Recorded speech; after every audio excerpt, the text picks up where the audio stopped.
Ciao a tutti cari follower e non follower.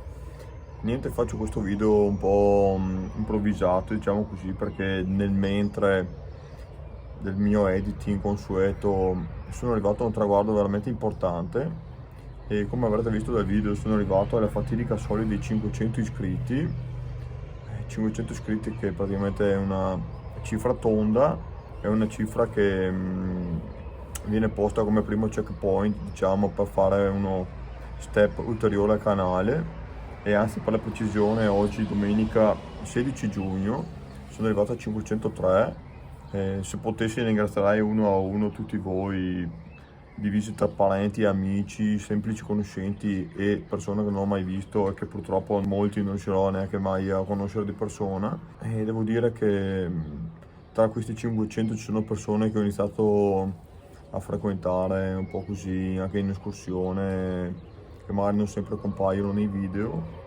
E con qualcuno stiamo organizzando qualche collaborazione magari da fare in questa estate. Quindi devo dire che per me è motivo di grande orgoglio questo traguardo e spero che in tutto questo, perché nei commenti sotto i video ogni tanto leggo qualcosa, però spero che tra chi non ha mai commentato ci sia stato qualcuno a cui sono riuscito a dare una mano, un consiglio, così, una dritta riguardo a qualche escursione che ha fatto o che farà.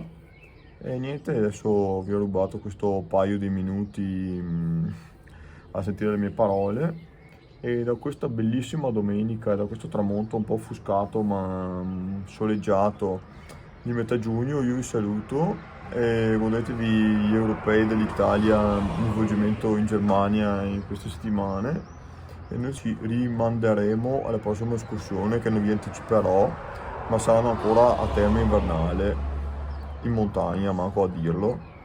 Quindi, cari miei, statemi bene. Un caro saluto da in escursione con Jacopo Tessari e ci vedremo tra pochi giorni.